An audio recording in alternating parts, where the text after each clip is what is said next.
you ready to heal your mind, body, and soul from the inside out? Welcome to the Real Healing Institute show with Michelle Sinclair, divine healer and spiritual teacher, where spiritual transformation meets practical guidance to break free from limiting beliefs, subconscious pain, and energetic blocks. This is a powerful space for those seeking true healing and enlightenment. Michelle's teachings are rooted in her deep study of the Christ letters and the spiritual awakening that came from her unwavering dedication to divine truth. She helps individuals navigate their inner healing journey through subconscious soul healing techniques and spiritual teachings by uplifting the vibrational resonance of our thoughts, words, and actions that shape the very fabric of our lives. It is time to learn the profound understandings of universal love. The Real Healing Institute show starts now. Welcome to the show today. So today we are talking about forgiveness. It is such an important thing. And I know that many people, right, pretty much every person in this world has somebody that they need to forgive. And when we don't do this, we are carrying energy inside of our body that is not helpful to us. And it's then projected out in the world, and then it's then returned back to us. So I know a lot of people will say, "Oh, I've forgiven this person, because I just don't think about them, and whatever." And it's like, well, no, if if that's the case, this is how you know if you've really forgiven someone. If you truly want as good for that person as you want for yourself, then you've gotten there. And why is this so important? So I'm going to tell you my story. I'm going to tell you a couple stories of having to forgive. So the very first one, I was very angry at my father for many, many, many years. I had this, buried resentment towards him. And then I had a past life that came up. I'm a hypnotherapist, so this was part of my life. But what was interesting is I regress many people back for past lives, and typically they will not have the same one come up more than once. It just doesn't happen. But I'm on my fifth or so time of a past life coming up that is the same past life. And I'm like, okay, there is something significant here that I'm not seeing. So I am a native man back in the day. And this colonel type man had come and he had, taken my son's life. And so I was very angry, about this. And so I went and I got revenge on this man. And I got huge, huge, huge revenge on this man. So this plays out. And then the next thing that I see is myself, on a stake. My life is now over. And the person who was working with me in this regression, and the reason why I don't want to give so many details about this, because I could really go into detail about this, is because I don't want to plant any seeds of that type of thing happening again. Because we're creating heaven here on earth, and it is that stuff that happened in that is no longer part of our world here, as we don't plant those seeds anymore. So anyways, in this life, then I'm shown the end of my life. And as I'm shown the end of my life, I'm like, okay, I go up into, the clouds, wherever it was, and I meet this colonel, this man who was there, and realized, that this was in fact my father in this life, and that whole entire life was supposed to be about forgiveness. I was not supposed to get revenge. I was supposed to forgive him. And we both realize this, and it's like, oh, what? Oh, and so then what has to happen? Well, we got to come back and we got to do it again because the lesson wasn't learned. So then what has to happen? This agreement is made. And it's like, okay, well, we're going to have to do this again. So then what has to happen is for you to forgive somebody, somebody's got to do something to you, right? So when these things happen, we could look at it as, oh, I'm this victim, and we could be so angry at that person and we could be a victim, which I was in that state for years and years and years and years until I wasn't. And it was upon realizing that, oh, this was agreed upon. This was actually something that you were doing for me. Because if you've had to forgive somebody, how difficult was it to forgive that person, especially if you never got an apology? Extremely difficult. And so anytime that we go through, which I'm sure, if you're listening here, you've gone through some things in your life that were extremely difficult to get over. But by getting over it and by doing that thing, you then leveled up. You then learned something that you didn't know before. Your soul truly evolved, right? Because before we come here, we know all these things, and then we're like, okay, let's go and put it out into, practical action and see how this is actually going to play out. And we come to Earth, our brains are completely wiped. We forget why we're here. We forget the plan. And then the plan starts playing out, and we're like, what kind of plan is this? This is a terrible plan. Who came up with this? And it's like, oh, you did, right? Because you wanted to learn and you wanted to evolve. So upon realizing that that this was part of the plan, that it was like, okay, well, in order to forgive, something needed to be done that had to be forgiven. Um, it became really easy to forgive. It was like, oh, that saying, there's actually nothing to forgive. You hear this from the very spiritually enlightened.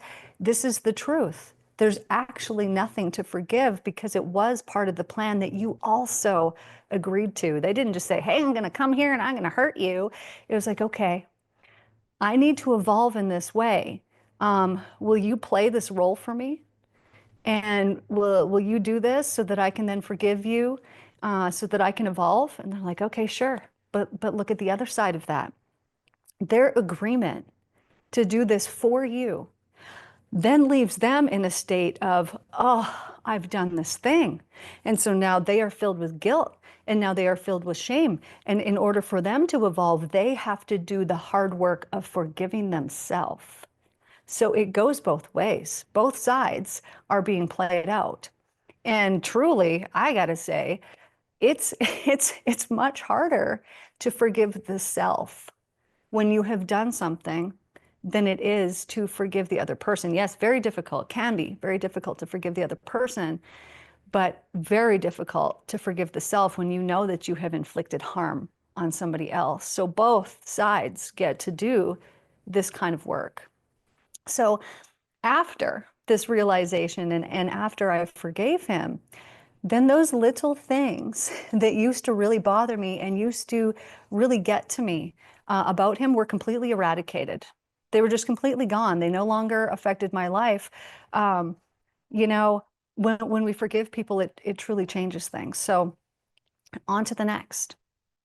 I had been dating this man when I was a teenager and got pregnant. And he was extremely abusive. He was physically abusive, emotionally abusive, all the things. And so, I'm dealing with this. And then I have a baby, and I'm like, oh, I need to protect this baby and keep it away from this man because, he was even abusive to his little sister who was very little. And I thought, I don't want this for my life. So, we part ways, and 18 years goes by. And I'm trying to not allow him to come into my mind. I'm trying to not think about him. But every once in a while, someone from the old world, from back in the day, would mention his name, and I would get pretty upset. Like, why are you talking about them? I don't want this to get brought up. So there is a trigger right there. So you know that if you have not forgiven somebody, the mention of their name will make you feel a certain way. This is how you know they have not been forgiven yet. So, upon realizing this with my dad, I'm like, okay, this all played out. There's a reason why this happened. I then meditated and I saw him as a little boy. And now this little boy was witness to abuse in his house. It was awful things that happened there. And then this little boy, his father left him when he was 7 years old, never to return. Just like, see ya, gone, never came back. So upon seeing this in my meditation, this was something I already knew about this man. But upon seeing this and like going into this with the intention of, I know he needs to be forgiven. I then see this and I had such compassion for him. It was like my heart was like, oh, this poor boy. And I wanted, just these good things for him because he had gone through suffering. And I had always been pretty concerned. I knew that he had a family, and I was always concerned that, he had been treating them the way that he had been treating me. So, anyways, this day that I did this meditation, I forgave him, and I forgave him so completely. And now keep it this in mind at this point. I had already gone through this state of enlightenment, and so I knew that, this was a necessary component. It just hadn't been quite played out yet. So upon forgiving him, I wanted every good and wonderful thing for this man, and I wanted it for him because I wanted this for his family, for his children, for his wife, for all of the things. It was like, oh, what an amazing world we will have when all of these wounded people are healed. What a beautiful thing that's going to be. So I just, forgave him with my heart, but I had not talked to him in 18 years. So a couple months goes by, and I receive a message from him on Facebook, of all places. And so he reaches out and he says, hey, I just really want to apologize. I did not treat you properly. I hope that you're doing well. I don't remember all what else he said, but it was a very kind, welcome message at that time. And I thought, oh, good. The forgiveness was received by him as well. And so then I understood this. It was like, okay, as long as I harbor this unforgiveness, I'm playing this frequency, this vibration, this chord of unforgiveness, and it is going out and it is being received by him and it is being absorbed in his energy. And he is continuing to play that same chord of unforgiveness within himself. And so by my now no longer sending this unforgiveness, but actual forgiveness into his energy field, he then is able to forgive himself. And so when I received this message, it was a very welcome and wonderful message. But had I got that before I had forgiven him, that would not have been the case. I would have been really upset. I don't even know what I would have all gone through in my mind, but it would not have been welcome. So I realized when we forgive other people, we are setting them free as well. And when you've actually truly forgiven them, you want them to be set free as well, because you truly want all the good and wonderful things that you have, within you and your spiritual nature, all the things that you've realized, you want everyone to realize this too. So next story, my ex-husband, he did all kinds of things when we were married, and I found out, and I was extremely upset. I had been betrayed, I had been lied to, all of these things, and it essentially threw me into a pit of hell. That was how it felt. And so I was going through this for at least 6 months of not wanting to be alive anymore, not knowing how I could ever forgive, ever get past this. Everything that I thought that I had, I realized, oh, I didn't have. He obviously didn't feel the same way that I felt. Like there was all of these things, and we've been married for almost 20 years. We had 4 children. I had, been homeschooling my kids for the last however many years. I had been that stay-at-home mom, but, also I've been a hypnotherapist for 10 years, but I was not required, to make any money in our household. And so realizing this information that then came out that was so devastating to me, my life as I knew it was over. I, however, had been studying the Christ letters, have always been extremely spiritual, and had found these letters a few years before this had happened. And so I knew that the seeds that we plant, we will harvest again. And so I knew that how upset I was, and that feeling that I had was just planting and planting and planting, and I was going to have to harvest it and harvest it and harvest it, and I did not want this. So when I got to the point that I had, finished my grieving, or I was just sick of it, and I needed to end that, I said, hey, I'm going up to the cabin, and I am not coming back until I have forgiven you and until I am enlightened. And that is exactly what happened. So I went up there and I just began meditating. And my spiritual practice is meditation, dance, yoga, writing. I will just sit there and just sit there and sit there and do whatever flows through my body, let the divine commune with me until these powerful, profound things come through. So I was up there for maybe a day. Maybe it was even that first night when I forgave him. there was this realization, there was all these things, if it was past lives that were attached or whatnot. I don't remember exactly what was done. But what I do know is that because I had to go up there and heal this profound suffering that I had been going through, it led me to have to heal that suffering because my options were end it, which was not an option, or heal it. And so because I was forced to heal this, I ended up gaining enlightenment. What a wonderful gift. What a wonderful gift that was. There could be no better gift than that.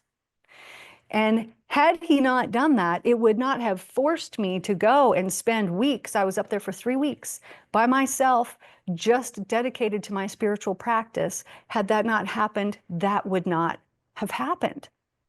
So it was all part of it. It was part of the orchestration of my life and how it was meant to be. So then when I forgave him, I then understood that there's nothing to forgive. This was part of the process. I came here. I wanted to, gain spiritual enlightenment. I assume that was what I wanted when I came here. I wanted to be able to help people. I wanted to be able to teach people. And had that not happened to me, that was a necessary step. Had that not happened, I wouldn't have got to where I got to. So it was all part of the process. And then through that, not only have I forgiven him, but I understand that there is this deep, profound love that I have for him because he did this for me. It did not seem that way at the time. It did not seem that way at the time. And like I said, for about 6 months, it was like I was devastated. I was stuck in this loop of I didn't know what to do. And it was truly, truly devastating at the time. Now, here's the thing. Because of what I know now, had I known at the time, this is happening for me, this is happening for me because every single thing is happening for me. And if you have that attitude and that belief and that knowing that everything is happening for you, then what happens? Rather than going through that time of suffering, you then, which I would consider putting yourself in hell, right? Because at that time, you're believing in the fear rather than the love of the universe. You're believing in the fearful things, all kinds of fearful things. I'm not going to be okay. I'm not going to, be able to progress from this. I'm never going to get over it. All the things that you believe along those things are all fear-based. And because they're all fear-based, they all force you to be living in hell, in the now, in the moment while you're thinking them. Whereas when you can believe, no, this is actually happening for me. I don't know why. I don't know why. Tell me why. But when you don't know why, it doesn't matter, but you believe that it's happening for you, you have then pulled yourself out of that pit of hell, that belief, and you're putting yourself in the now and the heaven and saying, I don't know why. There's obviously some bigger plan, and this plays into it, and I don't know what that is, but I'm just going to believe that this is happening for me. And then in the now, you are planting seeds of heaven, seeds of goodness, and you're going to understand so much faster why it had to happen this way, for your life to play out this way. When I look at my life, I see every little step. I then moved down to the States, and then I moved to another place, and now I'm here in Sedona, Arizona, and I see every tiny little step along the way. Every decision that I made was a completely necessary decision that got me to where I'm at. And had that not happened, and had that not happened, and had that not happened, I wouldn't be here where I am meant to be, where I am finally able to step fully into my purpose. Where I was at, I had been spiritually suppressed in that household. I was always told, be less weird, be more mainstream. And it's like, man, that's not who I am, though. I need to be who I am. But because I was in that household, it was like, okay, well, I better listen. And then I allowed someone else to suppress me, like who I truly am. And, I could be angry about that, but I'm not. I'm like, what a wonderful gift even that is, because I hadn't known what I know now. So to be the kind of teacher that I would have been, let's say 10 years ago, compared to what I am now, it's a completely different ballgame. Because when people come to me, it's like, yeah, no, I've been through that. I won't even tell them I've been through the things. I just know that I can help the person that is coming. Because now that I have this awareness, this enlightenment of how everything is truly working and understand the karmic laws of the universe, that what we are planting, we are is going to come to harvest and we're going to reap it, meaning the thoughts that you have that you continually think, you're going to harvest those things at some point. The fears that you have that you continually allow in your life that are not beneficial to you, you're going to harvest those at some point. And the only reason why we have these lowly thoughts or things like this is because we're not even aware that this is how it works here in the universe. And when we become aware that what it is that we're planting is the most important thing in the whole entire universe, because you're going to harvest it again.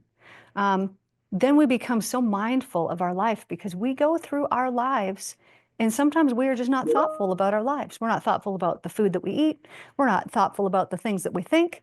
We're not thoughtful about so many things that we need to, should be, and must be thoughtful about. Because when we're thoughtful about these things, then our life really changes.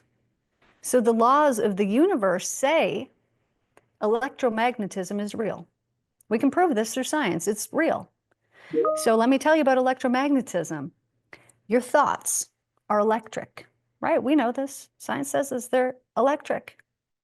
Now, electricity, electric, it goes out and it disappears for a second. Where does it go? We don't know.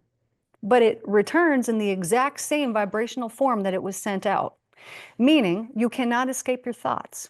If you are in a thought loop, you're harvesting, you're planting, harvesting, planting, harvesting, planting, harvesting, and your life will continue to be the same thing day after day after day after day. And you'll be like, why is it the same? And it's because you're thinking the same thoughts. You're planting the same seeds continually. And often those thoughts are related to words, and your words are powerful. You could imagine that as you're speaking, it's as if you're spitting. And so your words are going out and they're being planted and you're spitting forward. And so then you're walking forward and then pretty soon you're walking through the thing that you just planted and you're like, I don't like walking through this thing, but you planted it, but you forgot, or you didn't know that that's how it works. And so when you can become very aware that this is how it works and that you need to be extremely mindful about the things that you're thinking, because they're actual seeds that you're planting that you will harvest. You know, this, it says it in the Bible, you reap as you sow, but he only had examples that he could give out in nature, and the people weren't at the level that we are at here today to truly comprehend what that actually means. So if you want to live a beautiful and wonderful life, forgiveness is an essential element of that. It is an essential element, because you will be carrying this unforgiveness in your energetic system unknowingly. You think, oh, I don't think about this person, you know, I don't, whatever. It doesn't matter. If it is still present in your subconscious mind, then you still have it within your energy system, and it will be depleting and it will be draining your energy, and it will be not allowing you to advance spiritually like you need to and like you came here to do. And it will be doing all kinds of detrimental things within you, but also within the other person. It is received by that other person. And they will sit there and they will think, oh, you know, I don't even know why, but I'm thinking this resentful thought towards that person there. And it's because you have sent it to them. They have received it on a subconscious level. And then they are playing this back out to you. They are showing you what it is that you are doing. Almost everything in this world is a mirror for us. You know, we project things on other people. We think, oh, it's this person, but really it's us. And we are seeing our own projection, and what a beautiful divine gift this is, because then you can change it and you can do something. And if you're seeing something in your world that you don't like, then look within yourself and think, what is it that I need to shift?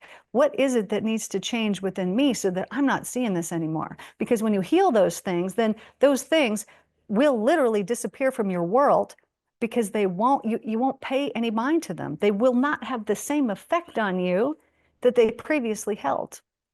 It will change your life when you plant different seeds. So if there's somebody that you know, you need to forgive this person, you might think, oh, I don't want to forgive that person. Well, then you're just not there yet.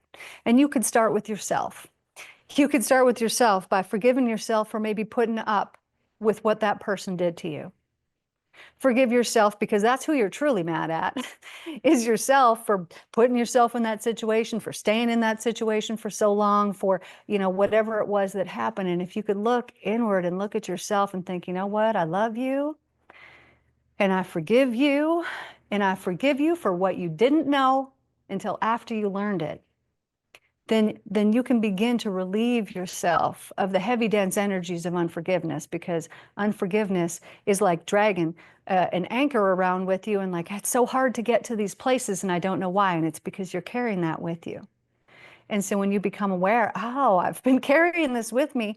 There was a study that was done, and people upon forgiveness could actually physically jump higher because you were actually carrying it within your energy system.